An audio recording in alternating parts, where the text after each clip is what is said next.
that was not the NIV translation, in case you were following along in your NIV. Okay? But I like that because it tracks really good with what's going on today. And a disclaimer up front, I've still got this residual stuff that's been hanging over for the sinus infection. So if I need to stop and cough, and if it continues for a while, I'm okay. It's just, it's just like disruption. Just to give you a heads up. Well, here we are after Great Easter, and we didn't have a Great Easter last week. Wasn't that good? Awesome, yeah, we're great.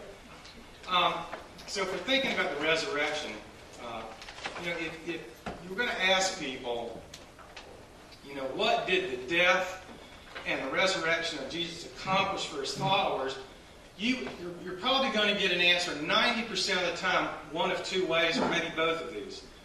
First one is, I'm forgiven. And the second, I'm going to go to heaven. Yeah. And I don't argue with any of that. That's both of those things are true. But there's something missing. Something's missing. See, I think the Apostle Paul would argue that we are a lot more than people just holding a ticket, forgiven people holding a ticket to heaven. We're more than that. And Paul would argue that we have been changed to live our lives henceforth as completely different people. And I think that what has sort of overemphasized the forgiveness aspect and underemphasized or minimalized the spiritual makeover part is a common phrase that has been said for a long time. It crosses all kinds of denominational lines. It crosses timelines. And in fact, I probably have said it more than once. And I bet that you have too. And here it is. You'll know exactly what I'm talking about when I say it. Well, I'm just an old sinner saved by grace. In other words, I'm forgiven. I'm not changed. There is a reason why the life and the death and the resurrection and the ascension of Jesus Christ is called good news. In fact, some people would even maintain that it's not just good news, it's almost too good to be true news. Now let's place this in the context of which it was written. Paul is writing this letter that Judy shared with us this morning to Christians. To people who knew that they had been forgiven. But for some reason, they had never caught on to the fact that they were also supposed to be changed people. They should be living differently. Here they were, gossiping, bickering, and dividing. Now, how do I know that? Well, because Paul had received a letter of gossip pretty much saying that. It starts out this way. Some. Don't you love that when people come to you? Well, I heard from some people. The ambiguous some. Who are they? Some. So Paul gets this letter, and what he says is, some from Chloe's household have been fornicating. That there are quarrels among you. One says, I follow Paul. Another says, I follow Apollos. Another says, I follow Cephas, meaning Peter. And of course, the really super spiritual people are saying, I follow Christ. Now, let's be honest. Before the people in Corinth had received Christ and had been forgiven by Christ, they were gossiping, bickering, divided people. That's how we are as human beings. But now that they had placed their faith and trust in believing that Jesus was the long-promised Messiah, how were they doing? They were still gossiping and bickering and divided people. They were forgiven, but they were not changed. Before they believed in Jesus, just like all of us, who were this way before we believed in Jesus. They regarded everyone they met and knew and interacted with from a worldly point of view. They believed in Jesus, and yet they looked and evaluated each other from a worldly point of view. That reminds me of a story of two hikers that were hiking in the backcountry. And they were in Yosemite. And they came over the crest of the hill. And as they got over the crest of the hill, there was a grizzly bear there, sitting right over the carcass of an animal that just got finished eating. He started growling, panting, puffing. So one of the guys begins to slide off his backpack. He reaches in there and he pulls out a pair of running shoes. The other guy says, "What are you doing?" He said, "You can't outrun a grizzly bear." He said, "I don't have to. I just have to outrun you." So that's a worldly point of view. See, what really matters is me. See, I don't have to get ahead of everyone. I just have to get ahead of you. You know, bigger house, bigger paycheck, newer car, smarter kids. You know, you get the picture. See, living for yourself centers on seeing oneself as better, not better than everyone, just better than someone. So Paul writes this. So from now on, we regard no one from a worldly point of view. Though we once regarded Christ this way, we do so no longer. What do you mean by that? Well, you know, before Paul had his own personal encounter with Jesus, he was certain it was absolutely impossible for Jesus to have been the Messiah. Impossible. In fact, from his point of view, he thought that Jesus was a completely failed Messiah. And that basically he pretty much got the death that he deserved.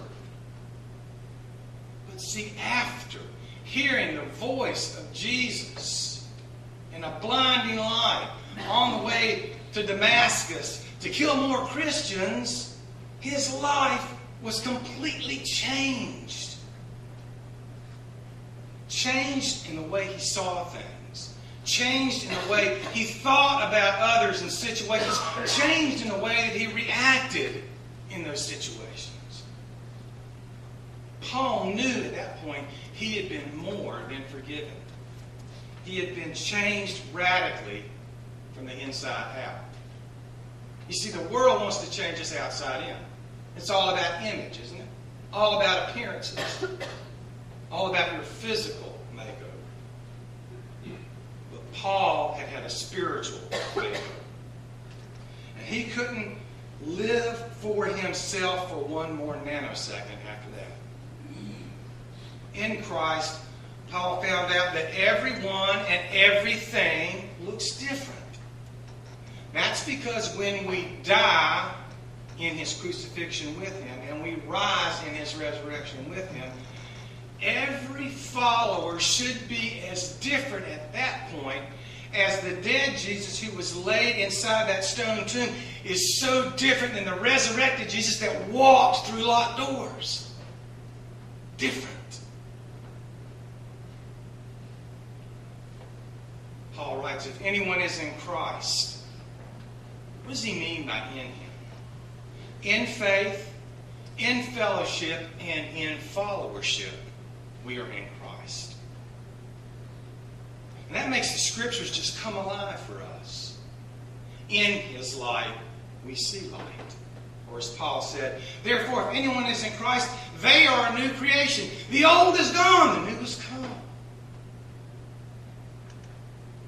See, it's one thing to be forgiven.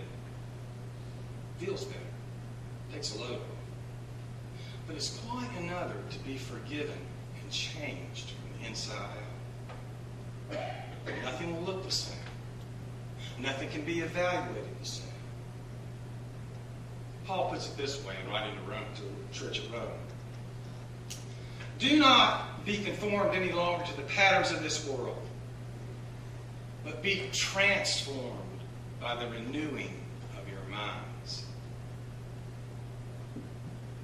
The old is gone. The new is gone. We are not just forgiven. We are not just a bunch of old sinners saved by grace. We've been forgiven and changed. And now, while the change has begun, we all know that it has not been fully completed. Why is that? Because the flesh dies slowly. There are some days, man, we just nail it. You know? We reacted the way Christ would have reacted in tense situations. We've forgiven those who've hurt us. We have moved through that day magnificently in Him. And then there are the other days, right? When we didn't react well. When we didn't present Christ. When we failed to view situations and act in situations the way Christ could have. You know, we ought to feel pretty good even when we do fail. Because it's so refreshing to me to see somebody of the stature of Paul admit to the very same thing. Saying, you know, I really wanted to do this, but I did that. And the thing that I didn't want to do, I did. But thank God, that's not me anymore. Yeah, we're going to blow it. But every day is a new day with Jesus. Every day. It's important to us to realize that we have to recommit anew to the new person that we are becoming. Becoming. That's why Paul writes these words. It's just refreshing to hear them. He's not only writing these to others, it's like he's writing them to himself. He who has begun a good work in you will see it to completion. Or when he says, brothers, I do not consider myself yet to have taken hold of it. I'm not walking 100%. But the one thing I do, I forget what lies behind. And I strain toward what lies ahead. I press on to win the prize for which God has called me heavenward in Christ Jesus. Called me heaven. It's hard to have a heavenward perspective when you're down here self-criticizing how you performed yesterday. Paul had great love and compassion for the church. Even a church like Corinth, who'd been forgiven, but not really changed. A church that was composed of gossiping, bickering, divided people. And so Paul made a plea to that church. A plea to all churches. Be reconciled to God. That's just another way of Paul saying, you know, it's not enough to be only forgiving. We are to be forgiven and changed in Christ. So what does he mean by reconciled? Reconcile has a lot of meanings. Sometimes it's monetary, sometimes it's accounting. But basically in this context and in the language in which it was written, reconciled simply means to receive one in favor. It is always us who are in need of being received into God's favor. Always us. And if we want to see everything from His point of view, which is the whole point of no longer seeing things from a worldly point of view, if I claim to be a follower and have accepted His forgiveness, but I'm still living for myself, still seeing things and reacting in situations and thinking of others from a worldly point of view, reconciled to God. See, I suspect nothing would please our Father any more than if we were to be reconciled this day with Him and He could see us as forgiven and changed.